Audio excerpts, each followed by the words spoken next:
asalaamaaleykum wa rahmatullah asalaamaaleykum waa Sénégal ak doomi Sénégal fépp fi ngeen manti nekk ci àddina bi tey ji nag dama fas yéene waxtaanaat ak yéen ci li nga xam ne moo di xew-xew bis bi xew-xew bis bi comme ni ngeen ko xamee moo di arrestation ki nga xam ne suñu naataango la muy Cheikh Yérim Seck journaliste ba nekk ca Yérim Post luñ ko toppee mooy siiwal xibaar bu wérut muy diffusion de fausses nouvelles boole ko ci diffamation tax na biñ ko arrêté tey ci bëccëg bi defere ko parquet defar nañ ko li ñuy wax retour au parquet mooy dafay dellu ci benn commissariat wala brigade de gendarmerie mu tëdd fa ba suba ñu yóbbuwaat ko gis nañu sunu naataangoo yi syndicalistes yi yu SYNPICS ak ñeneen taxaw yeesalaat li nga xam ne mooy seen taxawaay mooy seen solidarité ak ki nga xam ne mooy sunu mbokk bi nekk ci tolof tolof loolu moo di wareefu syndicat des journalistes. gannaaw bu ñu mettitloo naqarlu li nga xam ne moo daal sunu naataango bi di ko ñaanal yàlla mu teggil ko dafa tamit baax de temps en temps ñu mën a taxaw xoolante droit dans les yeux dans les yeux ñu waxante dëgg journaliste comme ni ma leen ko waxee tout le temps responsabilité bu mag la tax na bu ñu nekkee ci askan boo xam ne ñun gënuñu leen ci dara yàlla nattoo ñu métier bi li ñu war mooy ñu wëslu ak suñu diggante ak suñu borom di wax nit ñi dëgg rek te lu ñuy wax dëgg rek lal ko su may dellu ci fee yi dañu ne Cheikh Yérim Seck lu ñu koy toppee mooy diffamation mooy diffusion de fausses nouvelles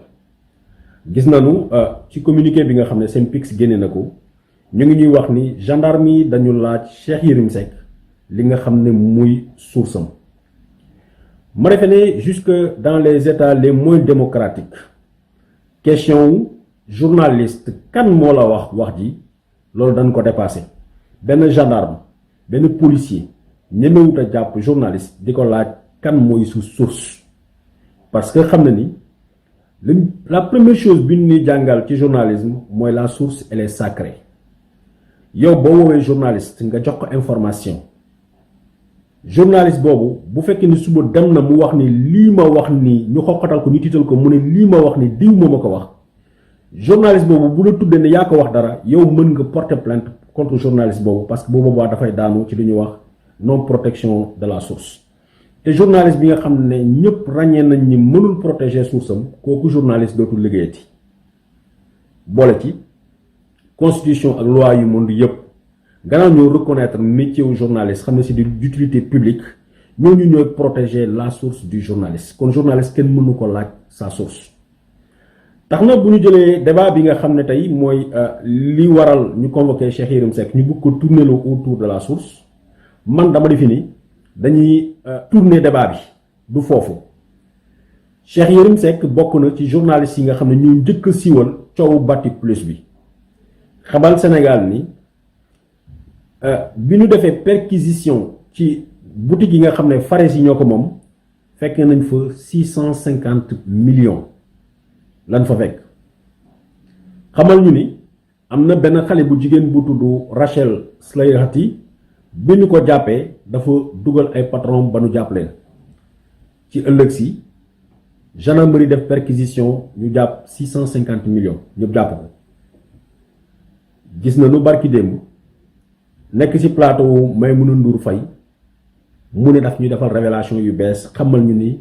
au lieu de 650 millions yi nga xam ne moom la ñu wax c'est 4 milliards la gendarme yi fekk bi ñuy def perquisition automatiquement lu bokkul ak voie judiciaire problème dafay daal di am parce que nit ñi dañu dégg ni gendarme yi ne nañu 650 millions la ñu wax ni moom lañ jàpp te moom la ñu consigné ci li nga xam ne mooy procès verbal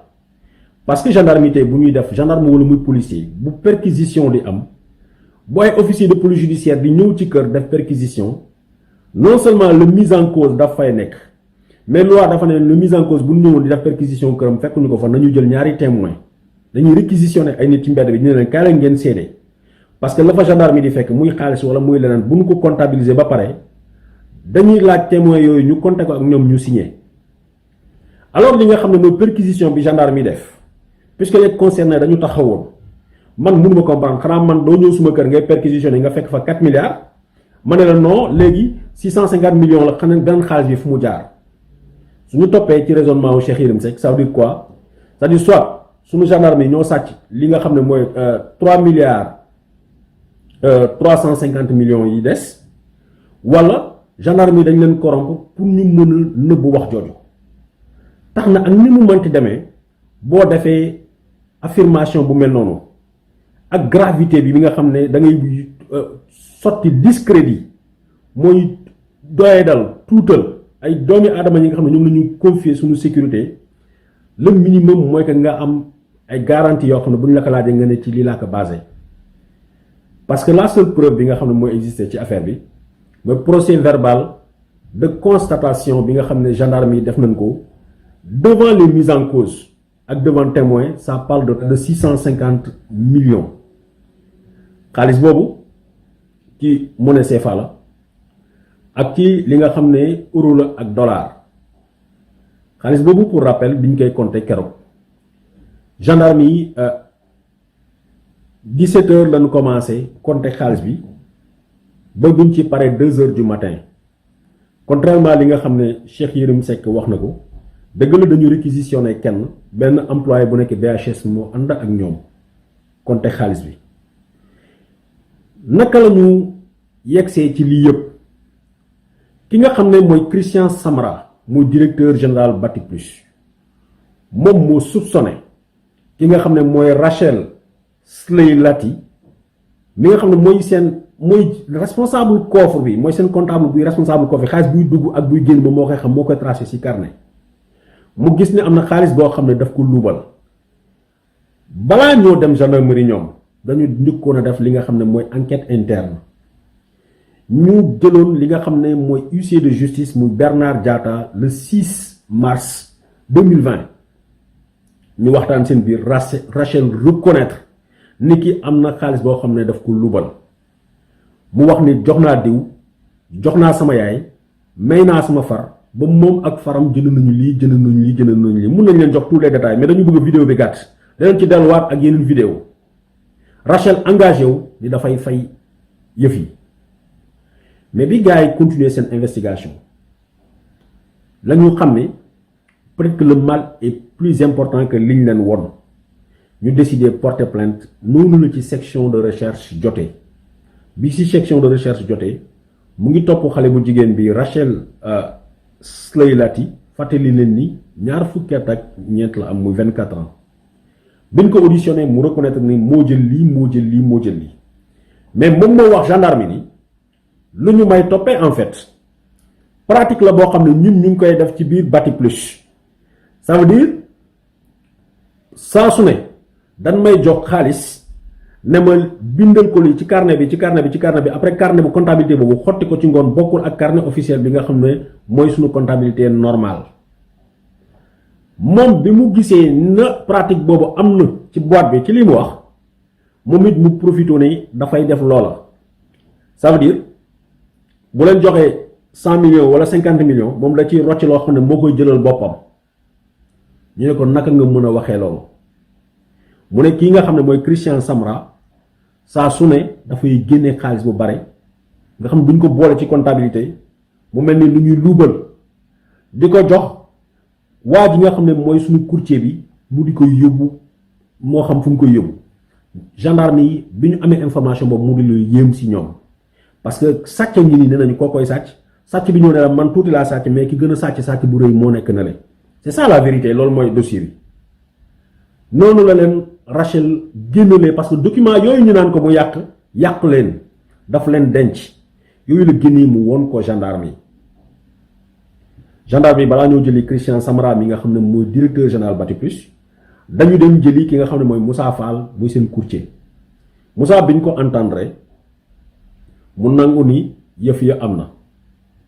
mu ne saa su ne dañ may jox xaalis bu bari pour ma dem jox ko Hassan Hassim ak ki nga xam ne mooy Sofiane Aïdar Sofiane ñaari libanais yoo xam ne ñu ngi biir Dakar nekk booru Sandaga moom bi mu joxee information bi ki nga xam ne mooy gendarme yi mu ne leen Christian Samra mu mën naa leen jox xaalis bi ñu laaj Christian mënul jox détail bari gendarme yi def perquisition foofu ci boutique yooyu ñu dem découvrir fa xaalis bu tollu 650 millions ñu bind ko xaalis boobu gendarme yi jël ko dem déposer ko caisse des dépôts et de consignation bu Sénégal gars yi delloo leen délivrer leen bordereau de dépôt loolu moom mooy li nga xam ne muy dëgg bi ci dossier bi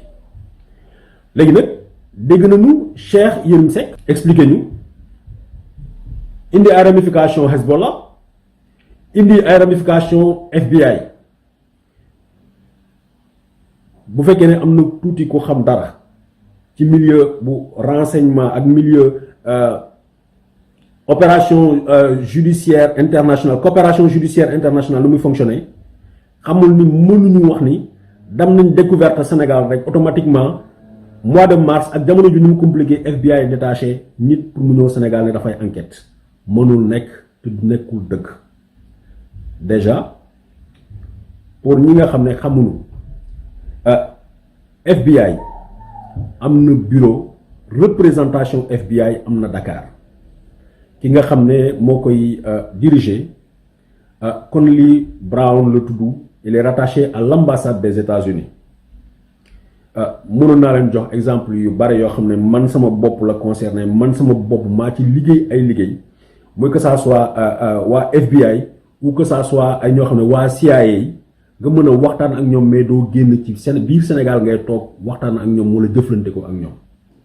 bëgg ñu gëmloo ni waa FBI dañu détaché ay nit ñu jóge bitim réew ñëw Sénégal spécialement déjà loolu mënu ko prouver mu amaat encore beneen yu lu doy waar ci wax ji mën nañu comprendre ñu bëgg a impliquer ay autorités mën nañu comprendre ne diw ak diw bokk na parce que kenn du miimal kenn dara surtout boo ci amulee preuve mais lenn moom xam naa ni mënut a nekk Cheikh Yérim Seck ne nañu am na ay écoute satellitaire déjà en journalisme dañ lay jàngal ni loo mënut a prouver bu ko wax loo mënut a prouver bu ko bind dama defe ni bu dee FBI dañu am benn enquête boo xam ne dañ ko nekk di mener actuellement muy confidentiel parce que lépp lu jaar ci affaire terrorisme dafa am ay niveau booy toll dañ la naan boo nekkee échelon numéro 1 échelon numéro 2 échelon numéro 3 échelon numéro 4 dafa am information yoo xam ne tu as accès à ça ou tu n'as pas accès à ça en matière de renseignement donc li nga xam ne FBI mu ngi koy enquête li nga xam ne écoute satellitaire la boo xam ne ñu ngi koy amee actuellement dama defe ni duñ ko mettre à la disposition des journalistes bon bu fekkee ne journaliste mettre ñu ko à sa disposition journaliste déglu ko journaliste warul mën a waxtaan ci loolu parce que tey boo nee ñoom Fares am na FBI am na ay li nga xam ne ay écoute satellitaire ay enregistrement yoo xam ne waa Fares tudd nañ ci ay autorités te ngay waat ni ñetti autorités yi dinañu décerner mandat d'arrêt international contre ñoom ce qui veut dire yow xam nga le contenu de ces auditions là te loolu mooy li nga xam ne ce n'est pas au niveau bi ñuy mettre à disposition loolu c'est des informations top secrètes duñ ko mettre à disposition loolu mooy li nga xam ne lu xaw a tey xel la ci procédure bi nga xam ne suñu naataango bi def na ko mais yemuñu ca loola parce que ci dossier bi képp kuy journaliste bu fekkee ne da nga taxaw di parparlu ne damay prendre fait et cause pour ki nga xam ne mooy suñu naataango bi nekk ci jafe-jafe mais ci sa wéetaayu bopp da ngay am gàcce li ngay amee gàcce pour ay raisons yu bare la wax naa leen contenu li nga xam ne confidentiel la mënoo ko am yow journaliste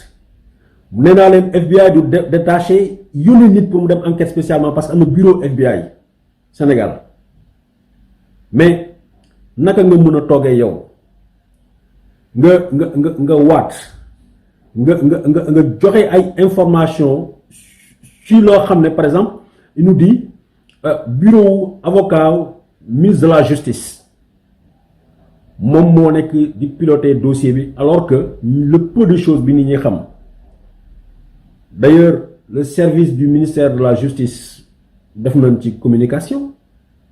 ce cabinet d'avocat n'existe pas cabinet avocat wu maître Malick Sall existé wul depuis le 19 juin 2019 kër goo xam ne toog nañ ko depuis le 19 juin 2019 kër googu naka la mënee taxaw tey di gérer dossier boo xam ne mars avril 2020 la muy lu doy waar muy jeu boo xam ne du suñu devoir ñun ñi nga xam ne tey bokk nañu ci ñun mën a wax ni ñun ay mag lañu ci métier bi ndax ay xale ñoo ñuy seet ndax ay jeune génération ñoo war a abreuvé wu ci li nga xam ne mooy lu à la source du journalisme ñu war leen wax lii ngeen war a wax lii ngeen war a def parce que ce qui s'est passé à la brigade de recherche de la gendarmerie de Faidherbe est extraordinaire. Cheikh Yérim Seck taxaw na ne 4 milliards la ñu retrouvé fële c'est-à-dire que 4 milliards boobu soit moom am na procès verbal bi nga xam ne mooy wane ni 4 milliards la soit kenn ci témoins yi moo ko ne 4 milliards la mun na wala moom moo compté wala moom moo filmé loolu mooy preuve loolu ngay présenté wala nit moo la jox document ne la document baa ngi ne ñii wax nañ li mais document bi lii la prouvé 4 milliards la loolu moom mooy élément de preuve. léegi yow tey bu la gendarme yi convoqué avant ça gendarme yi di la convoqué fi mu toogoon ci plateau de télé boobu bu fekkee ne dafa amoon un journaliste sérieux en face de lui fi mu génnee information ne 4 milliards la ñu fa fekk dama lay laaj ci lan nga sukkandiku pour wax loolu mooy document mooy benn preuve boo yor da nga ma ko war a exhiber ci sama antenne mais bu ko defulee foofu waroon na mën a am document de preuve boo xam ne keroog bu demee ci gendarmerie ba bi ñu koy auditionné mu tegal leen ko ci taabal bi officier de police judiciaire yi bu ñu gisoon preuve boobu duñ ko garder à vue wala bu ñu ko garder à vue duñ ko téye wala boo ko fa wonewul boo demee devant la justice keroog boo demee devant le président du tribunal war nga ko mën a exhiber parce que bu fekkee ne Cheikh Yérim Seck am na la preuve de 4 milliards bi nga xam ne moom la ñu retrouver foofu. Donc ce qui veut dire on a un problème avec la gendarmerie lii mooy li nga xam ne le peu de choses bi nga xam ne éclaircissement bi ma leen bëgg a indi pour le moment encore rappeler leen ni kenn laajoon suñu naataango bi mu génnee la source de ces informations kan moo ko wax wala kan moo ko jox déedéet lan nga am lu firnde ni li ngay wax dëgg la parce que man won naa leen ni expliquer naa leen l'impossibilité du FBI de détacher quelqu'un parce qu'il y a déjà un bureau du FBI là-bas vous expliquer naa leen l'impossibilité ni man journaliste ma mën a am accès à des écoutes satellitaires parce que loolu c'est ultra confidentiel même am na ay éléments yu FBI yoo xam ne seen bopp duñ ko dégg kon naka lañ ko mën a dégluloo Cheikh Yérim Seck muy lu doy waar mais encore ki nga xam ne mooy Rachel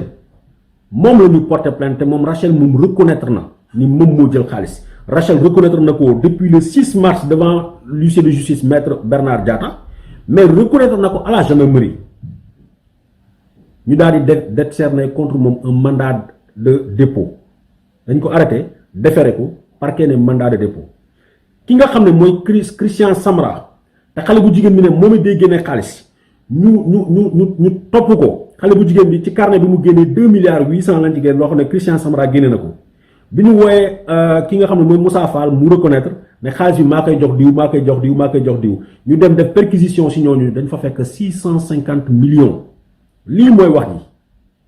automatiquement ni ñu déféré xale bu jigéen bi muy Rachel noonu la waa section recherche daal di jël déféré ki nga xam ne moom mooy Christian Samra parquet ne nañu jël Christian Samra placé ko sous mandat de dépôt mais Christian Samra moom reconnaîtrul les faits par contre Rachel reconnaître na les faits léegi mandat de dépôt buñ ne nañ ko décerner wax dëgg yàlla bu fekkee ne parquet loolu la wax dañu war a arrêter Christian Samra loolu mooy li nga xam ne injustice la mënuñu jàpp Rachel pour 126 millions ki nga xam ne nag découvrir nañ ni dafa génnee li nga xam ne 2 milliards 800 ñu bàyyi ko mu nekk en liberté mais deuxièmement perquisition bi ñu def ñu dem fekk 650 millions ci dossier bi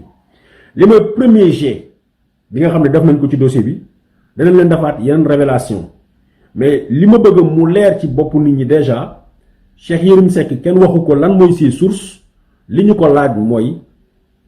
ani les preuves des 4 milliards yi nga xam ne annoncé na ko au lieu de 650 millions kon ñëpp dégg ko parce que 650 millions moo nekk ci procès verbaux yi moo nekk ci procès verbal de constatation bu gendarmerie moo nekk ci procès verbal de réception et de bordereau de dépôt bi caisse de consignation bu Sénégal jox gendarme yi donc tey boo génnee nga ne 4 milliards la ça veut dire am na ku sàcc loo xam ne mooy 3 milliards 350 millions fofu le coow la nekk kenn duggagul nag ci li nga xam ne mooy ay diffamation mais juste sur les faits simplement nga génne document bu la wone ni voilà la réalité c'est que c'est 4 milliards document baa ngi ni bu ko prouver loolu la Cheikh Yérim Seck defut